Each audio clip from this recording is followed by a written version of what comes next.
Hello, everybody. This is Christina Fasonic, and welcome to tonight's WCONA Live. I'm live, of course, from Wheeling, West Virginia, like usual. And tonight, my co-host, Damian Dresick, you're in Pennsylvania, like almost usual. Have you broadcast from any other state? Yes, I broadcast with you. From West Virginia. That's right. I forgot about that. We need to go to Ohio next. That's a good plan. We can go to Ohio.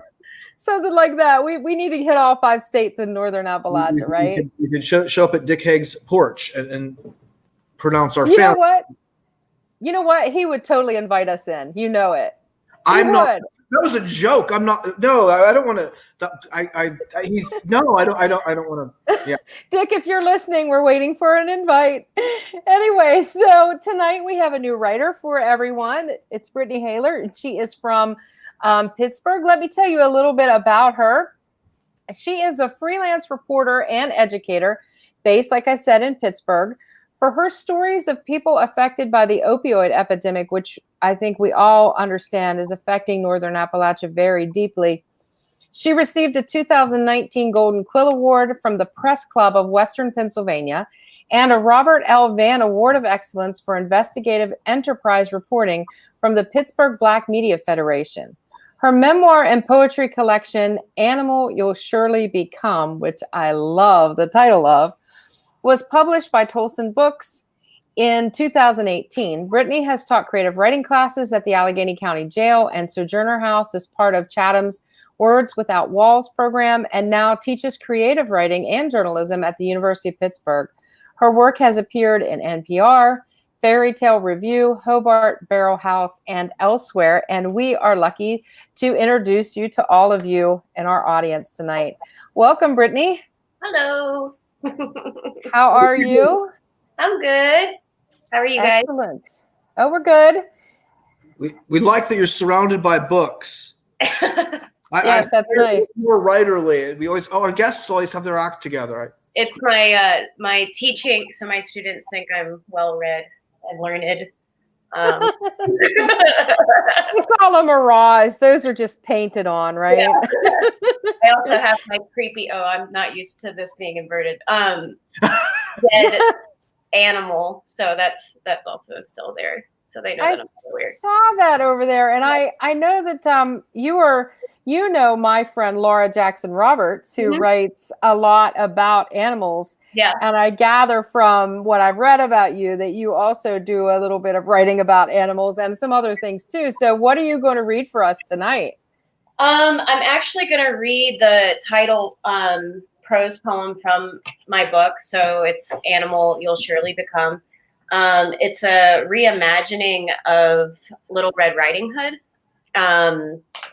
and kind of having a little bit of sympathy for the wolf, or what would happen if Little Red was the wolf. I'm obsessed with Angela Carter, who did this probably way better than I did. And I actually wrote this in a Mad Woman workshop. I don't know if you know about Mad Women, but oh yes, I took quite a few. Yeah, so I always want to rep them whenever I read this poem, because I actually wrote this after my MFA in those workshops. So a lot of my book came out of the Mad Women series, and I don't always remember that. So anyway, this is Animal You Will Surely Become. 1. We're out of here. We'll see you in a little bit. Wait. Oh, sorry. We love that title. We've been talking about that title for like months. Oh, yes. Yeah. Sheila Squilanti is the reason it's titled this. She read my manuscript and she was like, picked it out of the whole manuscript. She was like, this is the title of your book. So the poem wasn't even titled that before. So Sheila good eye. Yeah. Awesome. Okay. All right. We'll see you whenever you're done. Okay. Animal You'll Surely Become. 1. My mother sent me into the woods, pushed me gently forward, and locked the wooden door against the snow. I met my father on the path, his back a jagged mountainside. He smelled my mother's blood, reached for the trees, traced my face and neck with his claws. Hush, he said. Grandmother found me. She burned the tattered red cape that lay at my feet, washed my naked body, picked the wolf's coat from my torn skin, slicked back my wet hair, and whispered, hush. Hush, child. Hush, the locks click, the gnashing teeth, the pumping heart, the blood of the wolf, and the lungs inside you. Hush, the howl, child. Animal you'll surely become. 2. My daughter was born in winter from the belly of the hunter. I stitched her inside him myself with golden string. A pregnant carcass in the snow. He was beautiful. 3. My dearly beloved, we are the hunted. You too are animal, black-eyed, muscled, matted fur, twitching back. One day your skin will grow too tight. You'll finger your scalp, pull at your eyelids, open your mouth wide in the mirror. Then your dress will stretch until the buttons pop, and fur will cover you like gray morning. The fear will come first, and then the hunger. When you are naked, you must run. Run with your hunchback exposed, through the field and over the river, run to the woods and disappear. They will try to take everything from you. But please remember to rake the bark and open the flesh of trees. Claim the woods as your own. Please believe your body is capable against their machines and silver bullets. Do not fear man and mothers and fathers and guns and burnt rubber. Girl with a crown of bone, fill your lungs, show your teeth. Howl for your mother. It's the only thing that will scare them. Thank you.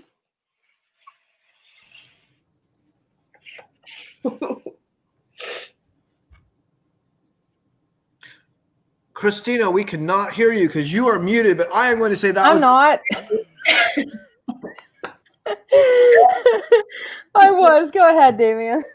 Oh, I really enjoyed that. The carcass in the snow. That's such lovely imagery. The crown of bone. Yes. Yes.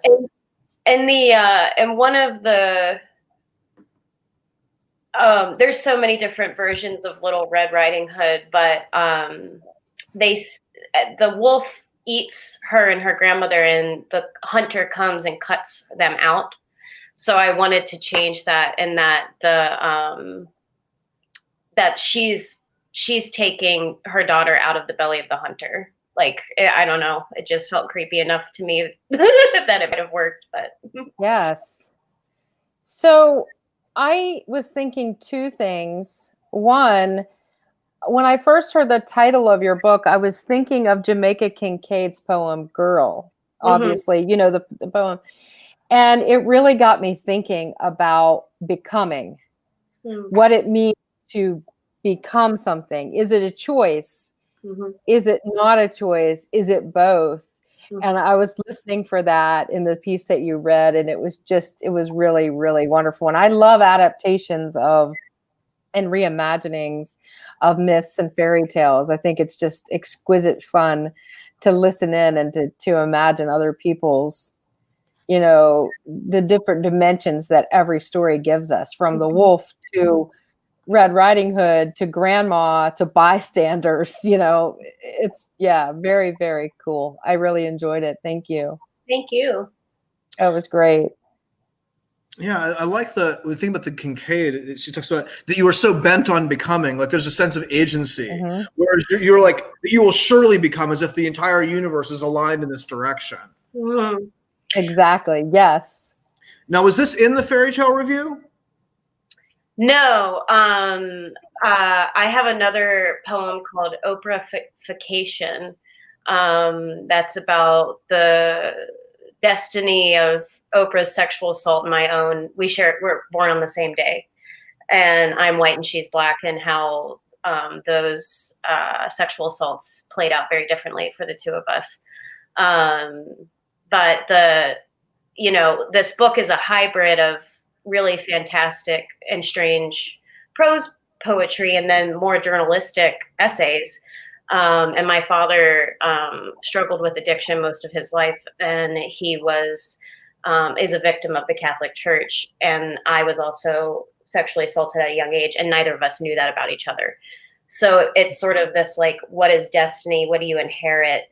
Are you destined to become an addict or a victim? Do you inherit that trauma from your parent? What does it mean to be a wolf? What does it mean to be a predator? What does it mean to be prey? And I was trying to bend all of those things and make them uncanny and unrecognizable, and play with gender and all those things. So. No, I mean, I think it's, I love the Fairy Tale Review, by the way. There's so much wonderful work in there. But yeah, I mean, these stories resonate over long distances and through different cultures for very good reason. I like you're saying, like the idea of what does it mean to be a predator or to be prey? And both, to be both. Yeah. And or neither. I mean, there's, so many dimensions to it. It's really wonderful. Thank you so much for being on tonight. Thanks for coming on. Yeah, we really loved your work. Thank you. Great. Well, have a good evening, everybody. And who's up next, Damien? Did we ever sort that out? We were both hunting for the sheet. And yes. Just give me 1 second and I'll look, because I think our audience might tell you know. about the facilitation groups for my composition class. I don't think that's the sheet we want. No. Well, maybe. I don't know. No, our next writer is Jeremy B. Jones. He will be on October 1st. A week from today? Yes. And then it just gets better and better all the time. I mean, every writer we have had has been awesome. We have John Hoppenthaler on the 8th, Thesha P., who's on the 15th, Chris Collins on the 22nd, and Michael Nost on the 29th. So like all of the months that we've had, October looks to be an absolutely stunning month for writing from the region. So I hope everybody will join us. And thank you again, Brittany. Thanks a lot, Brittany. Thank you. All right. Take care. Have a good night. Bye, everybody. Bye.